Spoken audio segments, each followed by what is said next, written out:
What we've learned. Now this is what we've learned if you're traveling through the Balkans. This is really important. You cannot enter Serbia through any borders with Kosovo if you're a foreign national. It's really important. Please note, if you are going to Serbia, do not enter Serbia through Kosovo. If you're a foreign national, it's not going to work. Just like us, you'll get denied and sent back from the border. The place to visit in Pristina, one of the places anyway, you'll see it if you search things to do or see in Pristina, it is to go to the building that was voted the most ugly in Europe. Repeatedly. Not once, not twice, but repeatedly. So we're going to go and have a look at it. Let's go. So right behind me is the National Library of Kosovo. So what do I say about this? First of all, I don't know who designed it, but on top of that, who on earth would sign that off? We went right up on the steps of the National Library, so you could see the nice part of it. But, I mean, look at this. This is like 10 steps from the National Library, and there's rubbish, there's... I mean...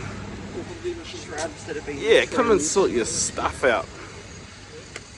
Capital city of Kosovo, come on you guys. Get your systems right. You shouldn't have this like at your National Library. It should look beautiful.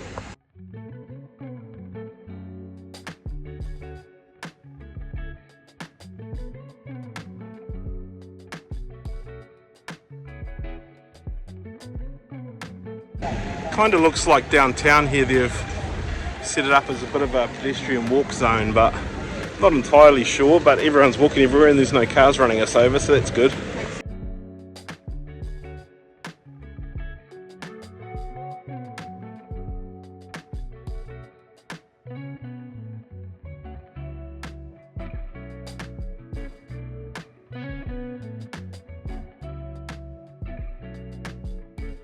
So this church is the cathedral dedicated to Mother Teresa, or Saint Therese, Cathedral of Nene Therese. Okay, it's actually kind of interesting to know that I've lost Danielle. She's not the best on heights, but I seem to have lost her. Oh, there she is. She's hugging the wall, hiding in the corner. It's not that high. Oh, right, okay.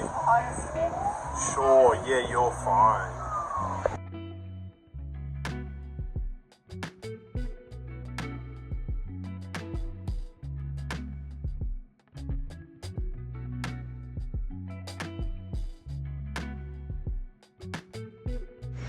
We're all packed up and ready to go now.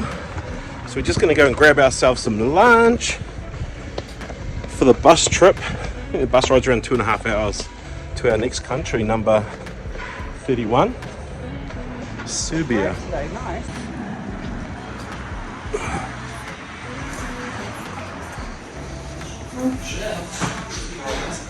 A classic reason why we would like to leave an hour before we need to catch our bus, because we're at the station, no one can speak English, but we're in the wrong place.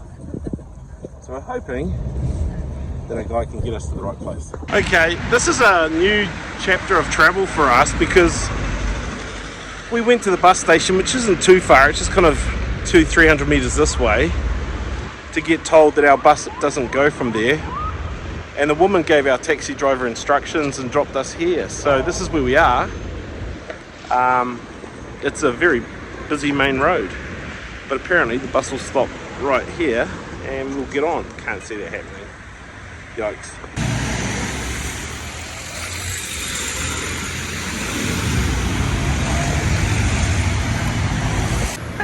So there's buses that are stopping over there off the main road, so I went over to talk to them, and one of the bus drivers pointed to this road that we're waiting on and said 5 minutes. I was like, okay, 5 minutes. Crazy. On this road. We're gonna get picked up for our bus. Busy here. Road. What the heck? So now we're waiting in an even more bizarre place to catch our bus. But Danielle's mate that she ran down and asked him, where is the bus stop for this? He came out on the road and was waving to us and everything. This is the world's most dangerous bus stop. The only thing protecting us right now is this car's pulled over just to talk on their phone, thankfully. Otherwise, yeah, we're getting skimmed by cars all the time. Taxi driver was a legend. It was only about, it cost €7. We were with him for about 25 minutes. By the time we went to that bus stop, stopped for cash, then he brought us up here to this bus stop. So that's a nice cheap taxi and good to know. Now, I don't know who he is, but the bus driver over here is such a G.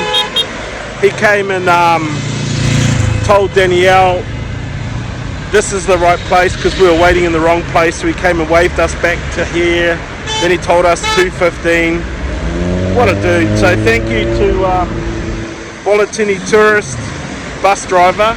You're a good guy, mate. This bus, yellow bus behind us, just pulled up.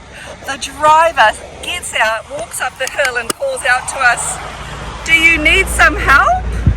I'm like, what?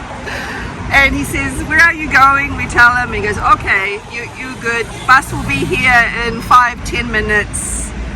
And Trevor's like, why do you come up here and help us? Why are you so helpful?" And he said, "Oh, just my job to help people." That's awesome. That's him down there. Look at this guy. Bus driver taking pride in his work. Kosovo, you've got the friendliest people and we love it.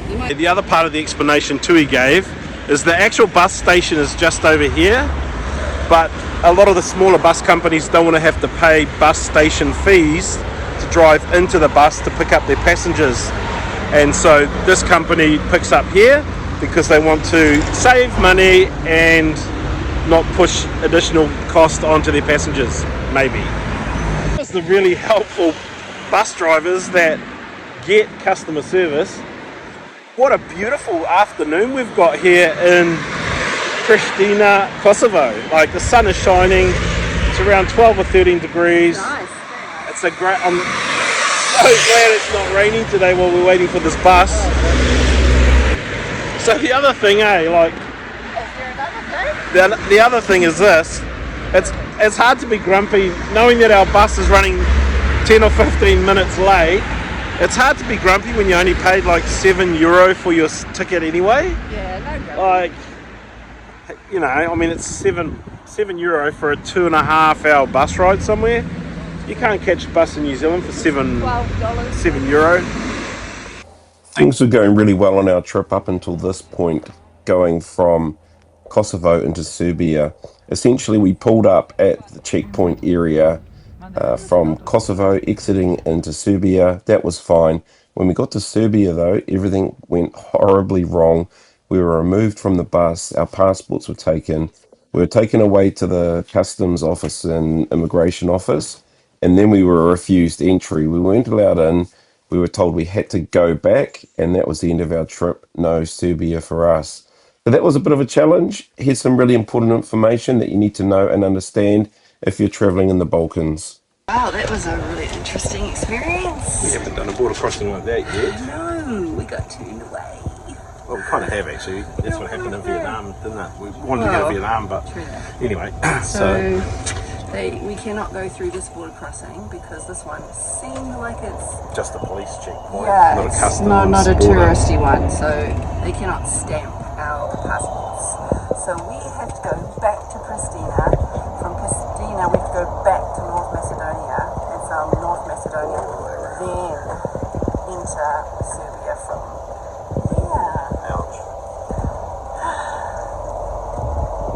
I'm particularly flustered. I guess we need to get some Wi-Fi and get a hold of the people we stayed with already and see if we can get that room for one more night because it was cheap and we know where it is. We know where it all is and stuff. So see what happens. We'll get some Wi-Fi shortly at a petrol station.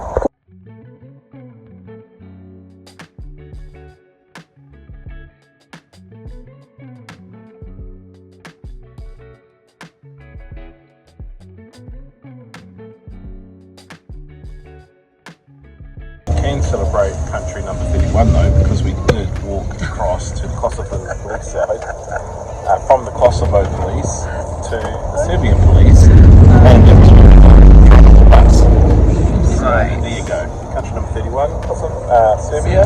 Thanks for welcoming us.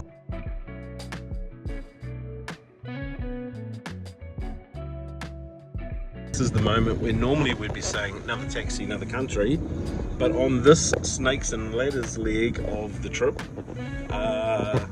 this is another taxi back to another country. And so we're back in country number 30, and we are in Pristina, heading to our last minute booking. We had like 3 minutes to book something, so we booked something blind. We're heading to it now. It's a 66 NZ.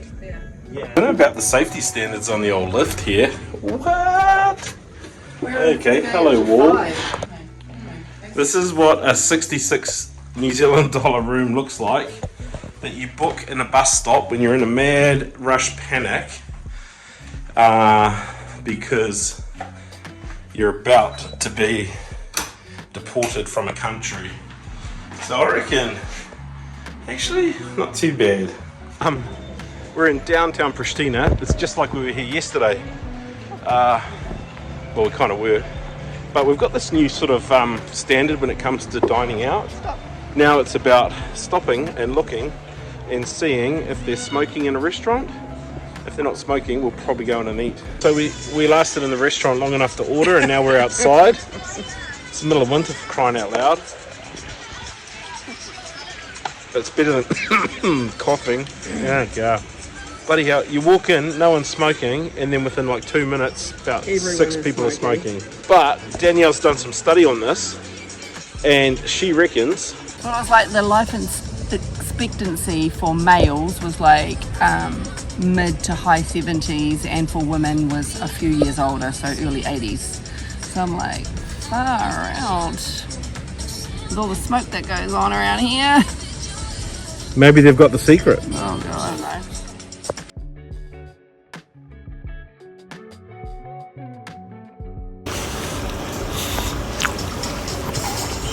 Gotta say, full credit to the old kitchen here. They put an egg on the burger. Very impressed.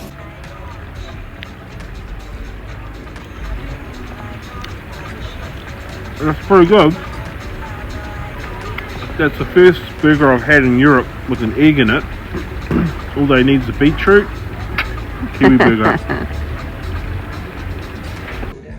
It's not a competition, but I'm the first packed and ready this morning.